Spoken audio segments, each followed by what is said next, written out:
आज हम पढ़ने जा रहे हैं प्रिपरेशन मेथड्स ऑफ एल्कीन्स। इसमें फर्स्ट मेथड जो हम दे रहे हैं लेबोरेटरी मेथड। इस मेथड में हम जो मोनोकार्बोक्सिलिक एसिड्स हैं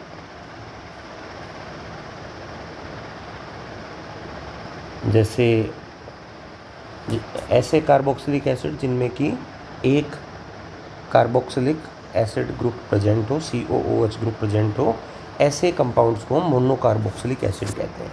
तो मोनोकार्बोक्सिलिक एसिड्स के जो सोडियम और पोटेशियम सॉल्ट्स होते हैं इनकी सोडा लाइम, अब बात ये आती है कि ये सोडा लाइम क्या होता है। इनसे रिएक्शन हम करवाते हैं। तो यहाँ दो चीज़ें हमें देखनी होंगी कि मोनोकार्बोक्सिलिक एसिड क्या है और सोडा लाइम क्या है। तो मोनोकार्बोक्सिलिक एसिड और सोडा लाइम, इन दोनों को हम थोड़ा डिटेल में देखते हैं। तो सबसे पहले मोनोकार्बोक्सिलिक एसिड जैसे कि formic acid, acetic acid, propanoic acid, these are monocarboxylic acids. और इनके हमें सोडियम सॉल्ट्स बनाने हैं, सोडियम सॉल्ट्स या पोटेशियम सॉल्ट्स। तो पोटेशियम या सोडियम सॉल्ट्स कैसे बनाएंगे? ये हम बनाएंगे इनको सोडियम हाइड्रोक्साइड या पोटेशियम हाइड्रोक्साइड से रिएक्शन करा के। मैंने इनको उल्टा लिखा है, NaOH की जगह HON लिखा है, ताकि हम इनको जब रिएक्ट करवाएं तो वाटर मॉलिक्यूल एलिमिनेट कर सकें। कैसे करेंगे हम इनमें वाटर मॉलिक्यूल एलिमिनेट? देखते हैं। जैसे NaOH का OH और एसिड का H, NaOH का OH, एसिड का H, इस तरह से। तो यहाँ पर इन रिएक्शन में वाटर मॉलिक्यूल एलिमिनेट हो जाएगा और जो कंपाउंड हमारा बनेगा वो बन जाएगा इनका सोडियम सॉल्ट। तो ये बन जाएगा HCOONA। इसको हम कह सकते हैं sodium salt of formic acid. इसी तरह से ये बन जाएगा sodium salt of acetic acid.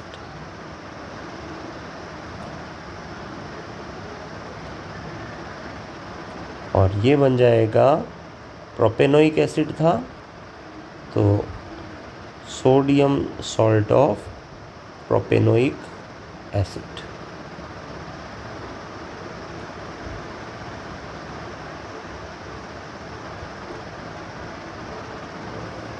Okay, तो ये तो हुई हमारी पहली बात कि इसमें जो हमें कंटेंट चाहिए था मोनोकार्बोक्सिलिक एसिड, वो हम किस तरह से ऑब्टेन कर सकते हैं, प्राप्त कर सकते हैं। अब दूसरी चीज़ आती है सोडा लाइम। अब ये सोडा लाइम जो होता है वो दो चीज़ों का बना हुआ है। इसमें दो चीज़ें हैं, one is soda, soda means NaOH, और लाइम बोलते हैं हम कैल्शियम ऑक्साइड को। ठीक है, जो चूने के पानी से बनता है, स्लेक्ड लाइम, कैल्शियम ऑक्साइड। या हम कह सकते हैं कि चूने के पत्थर, ये कैसे बनता है? ये बनता है कैल्शियम कार्बोनेट, जिसको हम बोलते हैं लाइमस्टोन। जब इसका थर्मल डिकम्पोजिशन कराते हैं, गर्म करते हैं, तो यह बन जाता है कैल्शियम ऑक्साइड और कार्बन डाइऑक्साइड।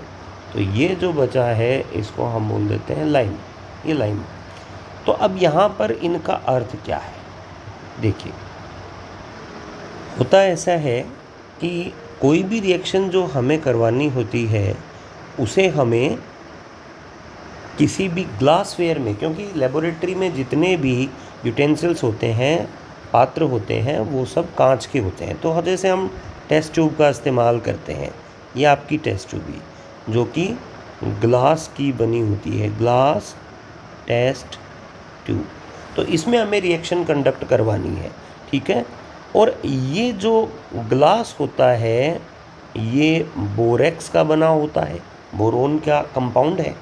तो जब हम इसमें डायरेक्ट सोडियम हाइड्रोक्साइड डालते हैं तो ये ग्लास सोडियम हाइड्रोक्साइड से रिएक्ट कर लेता है। तो इनकी आपस में रिएक्शन बचाने के लिए, क्योंकि हमें टेस्ट ट्यूब ग्लास की इसलिए नहीं ली है कि वो सोडियम हाइड्रोक्साइड से रिएक्ट कर दे, हमें इसे किसी न किसी पात्र में रखना है, तो इसलिए हमने टेस्ट ट्यूब ली थी। और एक्चुअल में क्या हो रहा है कि ये glass test tube sodium hydroxide से रिएक्ट कर रही है, तो हमें इसकी रिएक्शन को बचाने के लिए कुछ करना होगा। और इसके लिए हम क्या करते हैं कि यहाँ पर एक कोटिंग लगा देते हैं।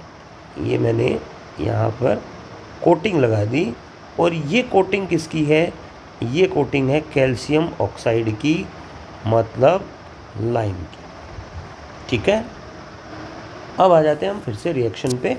देखिए हमने क्या किया था, हमने सोडियम या पोटेशियम साल्ट लिया था कार्बोक्सिलिक एसिड का। तो जैसे ये हमारा sodium salt of acetic acid है, जिसको हम कह सकते हैं सोडियम एसीटेट। ये सोडियम एसीटेट लिया और इसकी रिएक्शन हमने करवाई सोडियम हाइड्रोक्साइड और लाइम के साथ, जिनके कॉम्बिनेशन को हम कहते हैं सोडा लाइम। एक्चुअल में रिएक्शन सोडियम हाइड्रोक्साइड के साथ ही हो रही है, कैल्शियम ऑक्साइड तो केवल ग्लास को प्रोटेक्ट करने के लिए है। और इसको जब हम इसके साथ गर्म करते हैं तो यहाँ पर एक रिएक्शन होती है जिसमें ये NaOH का NaO और एसीटेट का NaCO2 आपस में जुड़कर Na2CO3 बना देते हैं। तो यहाँ पर ये बन गया Na2CO3 बाई प्रोडक्ट के रूप में, और प्रोडक्ट बाकी बचे हुए CH3 और H पार्ट आपस में जुड़ जाते हैं और ये CH4 गैस का निर्माण करते हैं, जिसे हम मीथेन कहते हैं। यहाँ पर एक और चीज़ हमें समझनी होगी कि सोडियम एसीटेट में 2 कार्बन एटम मौजूद थे, लेकिन बनने वाला जो प्रोडक्ट बना वो एक ही कार्बन एटम का बना। जब भी कभी ऐसा होता है कि रिएक्टेंट में नंबर ऑफ कार्बन एटम ज़्यादा हो और बनने वाले प्रोडक्ट में number of carbon atoms come हो, तो ऐसी रिएक्शन को हम कहेंगे सजातीय श्रेणी का अवरोहण, ठीक है। इसे हम इंग्लिश में कह सकते हैं डिसेंडिंग ऑफ होमोलोगस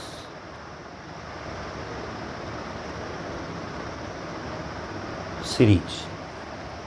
एक और बात हम यहाँ पर समझ सकते हैं कि मोनोकार्बोक्सिलिक एसिड के फर्स्ट मेंबर फॉर्मिक एसिड को अगर हम इस रिएक्शन में लेते हैं तो ऐसा करने पर हम इस रिएक्शन से एल्केन प्राप्त नहीं कर पाएंगे। देखिए क्यों?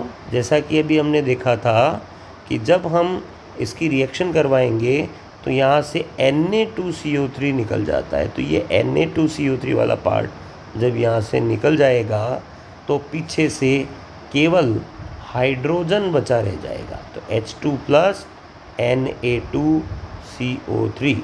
तो इस रिएक्शन से हम एल्केन प्राप्त नहीं कर सकते हैं, ठीक है। तो ये विधि का हम यहीं समाप्त करते हैं। धन्यवाद।